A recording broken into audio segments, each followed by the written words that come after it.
All right. So, everyone that's participating, excited to start our second week.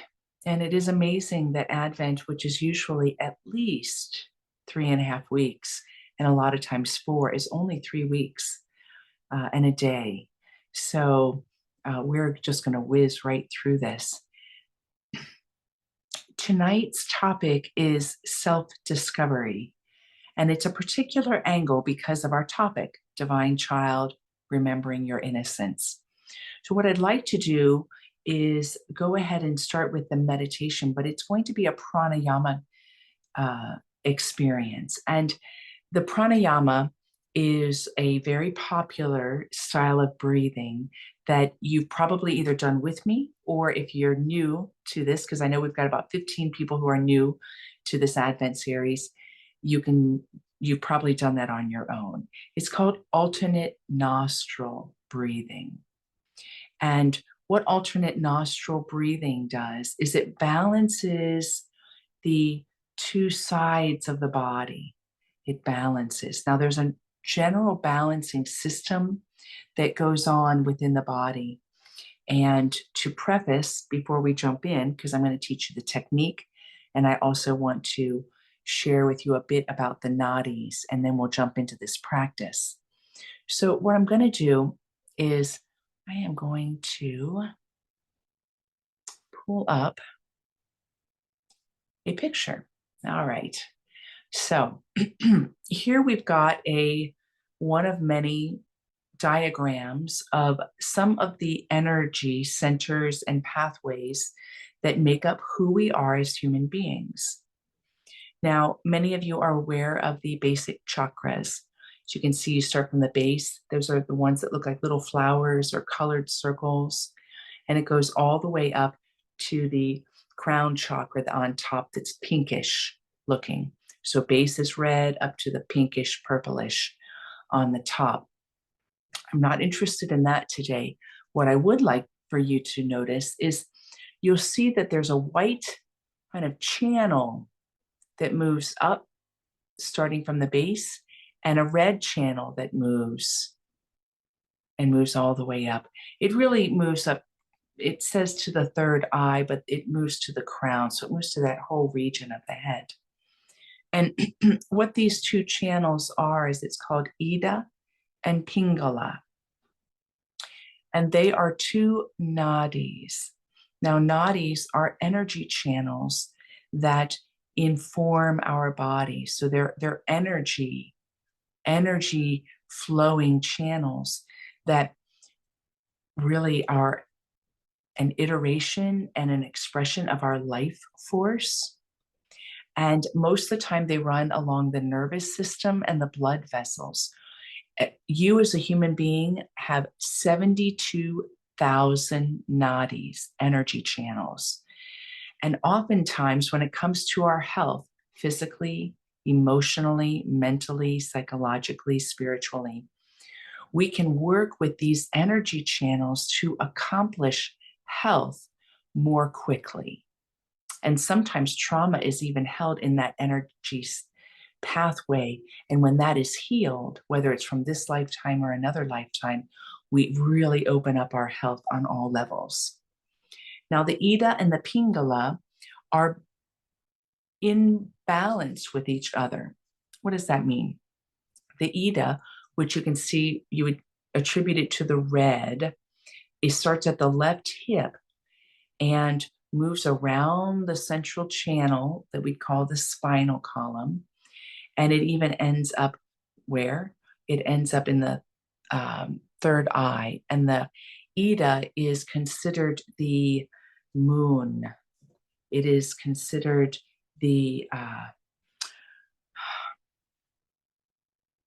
some say feminine, and the Pingala is masculine, though I'm not quite sure I'm interested in trying to put them in those boxes. But it works with the parasympathetic center. It works with all the left hemisphere propensities, which would mean that it works with the right brain and creativity. And the Pingala, then, that's starting on the right side of the the spine. That is the sun. So the Ida, the moon, the Pingala, the sun. It is working with the sympathetic nervous system. Sometimes it's considered the masculine component. And it too revolves around the Sushumna, which is the main central column, and brings the left, the more analytical side, into balance with the right. So we're going, our alternate nostril breathing is working with these nadis to bring things into balance.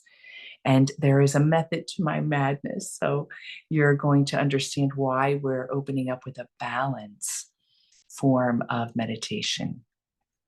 All right. So whether you're familiar with this or not, I'm going to explain it very simply. Okay. What you're going to do is you're going to choose whichever hand you want, but we're going to start by closing the right nostril. Whichever fingers are going to close your nostril. So I'm going to do my thumb and my ring finger. And I'm going to put my other two fingers up here close to my third eye. So you can see that. And the pinky doesn't matter, it can rest on the face. You can use whatever fingers you want. And what you're going to do is on the inhale, you're going to inhale energy up from the base and from the abdomen up into the third eye. And when you exhale, you're going to exhale energy to move from the third eye down to the base. Now, because this is quite simply a lateral movement, what you're going to do with the breath is you're going to synchronize the Ida and Pingala and free up the energy wherever there may be blockages happening. So you're going to concentrate on the movement up and down the spine, knowing that these nadis are being cleared and energized from the activity. Okay. And we're just going to jump in. And what we're going to do is we're going to do a number of rounds. I'm going to invite you, after you have your eyes open and you can see how to do it a little bit, I'm going to invite you to close your eyes. And then we're going to take 2 periods of silence where I'm going to read a sutra. Okay. So get your hands in place and inhale fully. Close the right nostril. Close the left nostril and exhale through the right.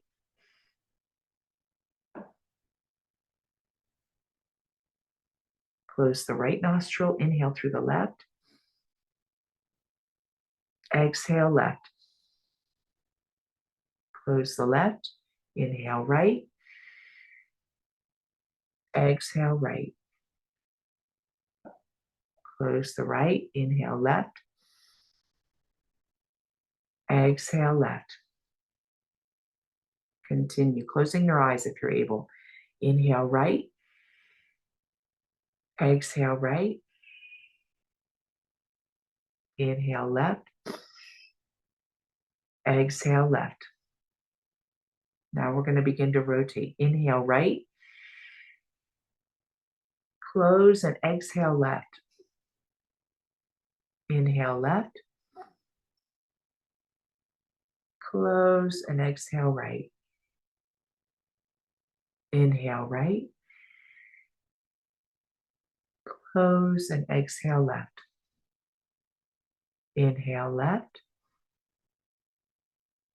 Close and exhale right. Inhale right. Close and exhale left. Keep moving at your pace, remembering to draw energy up the spine to the third eye as you inhale, and release energy down the spine to the base and sacral chakra on the exhale. Continuing at your pace.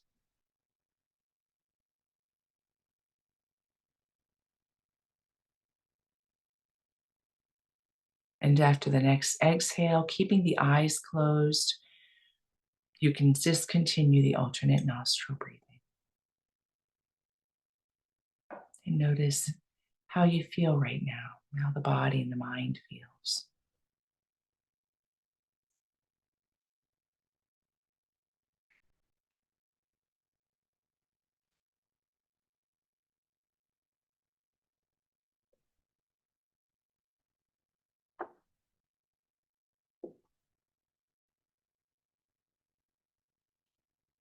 And in this spaciousness, allow the words of this sutra to fall upon you like gentle rain.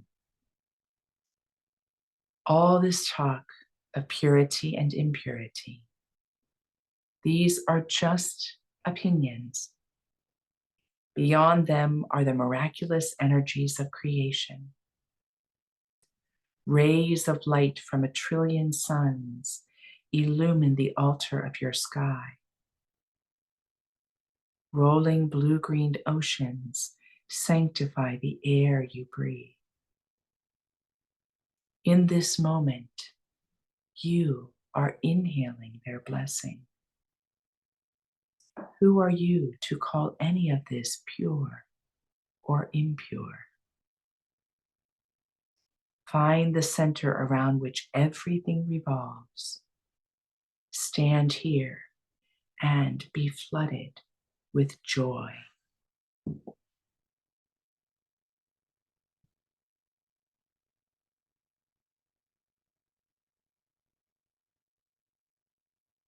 And another round of alternate nostril breathing. Get your hand in place with fingers beside the nose. And take a big inhale and exhale. And inhale. Close the left nostril, exhale right. Close the right, inhale left. Close the left, exhale right. Inhale right. Close the right, exhale left. Inhale left. Close the left, exhale right. Inhale right. Close the right, exhale left. Inhale left. Close the left, exhale right. Inhale right. Close the right, exhale left. Inhale left. Close the left, exhale right. Continue at your own pace, continuing alternate nostril breathing.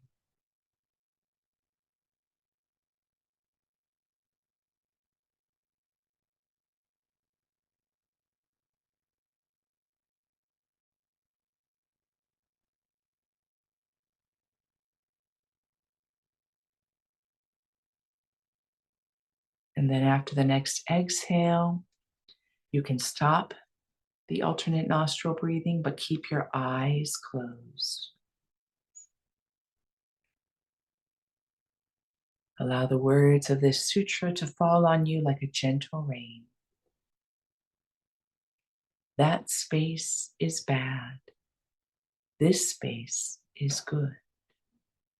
The ride is rough, for the going is smooth. We are thrown into suffering. We are thrown into joy. Beloved soulmate, find the space in the center, the pulsing spaciousness encompassing all opposites. Here, the essences of creation are at play. Earth, water, fire, air, and space, and the senses that perceive them. The center is the dancing ground.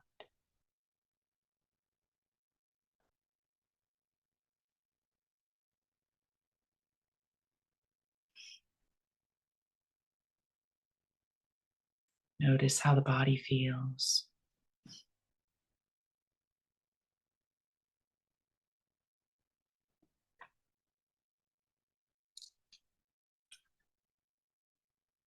And when you're ready, open your eyes. So this topic of self-discovery, it's really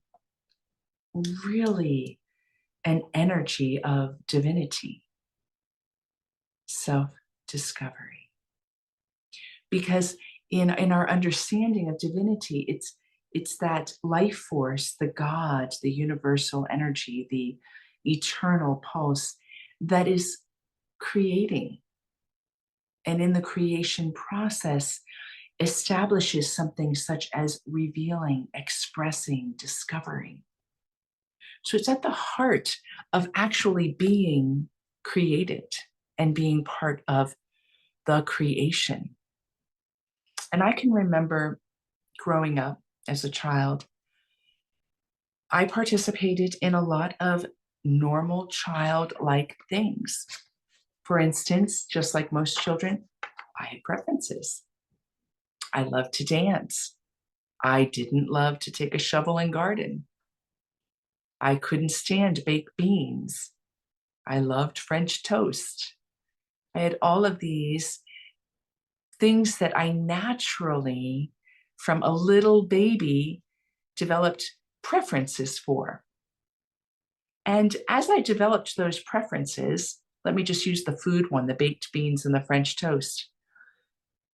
I never drew a conclusion saying, well, you know, baked beans are just bad and French toast is good.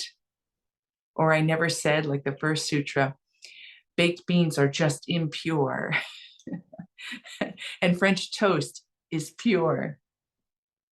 And when it came to activities, I never said being a ballerina is so pure. Gardening and putting flowers in the lawn is just impure. I never jumped to those kinds of conclusions.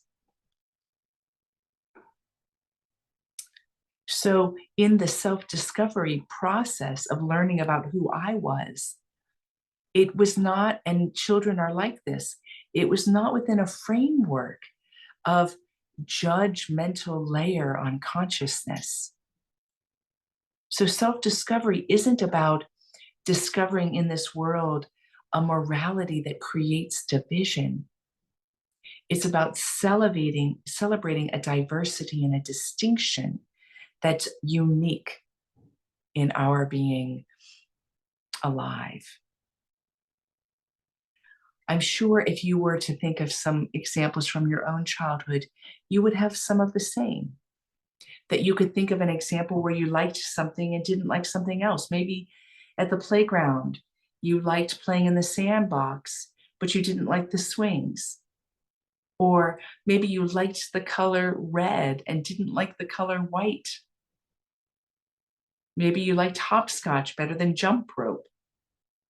See, children give us an example of having preferences without judgment. And what would that be like then? To give ourselves that spaciousness in this life, especially in spirituality, there is so much morality attached into it that it can be easy to overlay an attitude of judgmentalness, even in our spirituality, in the guise of being light-filled. But these sutras themselves, what do? They point us away from this or that. This is good, this is bad, this is impure, this is pure. And even in the Bible, we have the sun shines what? On everyone and everything. Therefore is not everything beloved of God. So what if we gave ourselves, in our discovery of our path and our journey, and even in just the knowing of our beingness, what if we gave ourselves the spaciousness to move beyond these polarities? One way that we do that on a practical level is some of the breath work that we just did at the beginning. Because what we did there is we balanced where we might lean more towards analytical, more towards creative, more towards the undercurrents of moon and tides, more towards the arrow-like specificity of sun-like energy. In that alternate breathing, what it does is it kind of pulls the energy together so that the spinal column, the sushumni, the nadi that's the spinal column, can be amplified and informed by both channels, but not dominated by one over the other. So let me take a look back at the first sutra.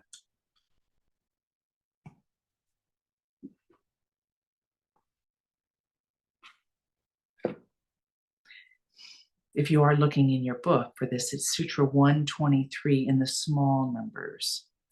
In the if you have the book, so in the book it's 123 in these numbers, but it's 100 at the top of the page.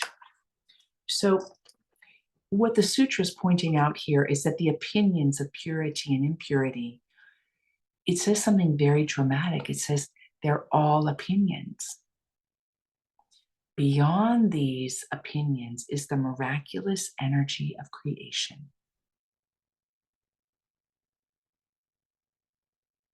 They give descriptors of what this is like when we open up to it in creation, about the altar of the sky being illuminated by what? 1 trillion suns. And the blue-green oceans sanctifying the air that we breathe. We're inhaling the blessing of the miraculous energies of all creation. And everything, no matter how we may label it, is part of creation. So if it's all part of creation, what are we to call pure and impure? And less about that part, how can we pull back to the childlike quality that's so divine, that allows distinctions to rise up as the unique expression of our own spirit? The sutra points to the way being this way. Find the center around which everything revolves and stay there and stand there. And the assurance is that we will be flooded with joy. So the optional homework is, how can you come back to a childlike disposition of your self-discovery process? Moving away from all the overlays of what you need to do or should do, or what's right or what's wrong, where your woundedness is and you need to work through it, where your gifts are and you need to do this. Moving away from that and coming back to the spontaneity of a child that makes its preferences simply what? By what it loves. Great to be with you all.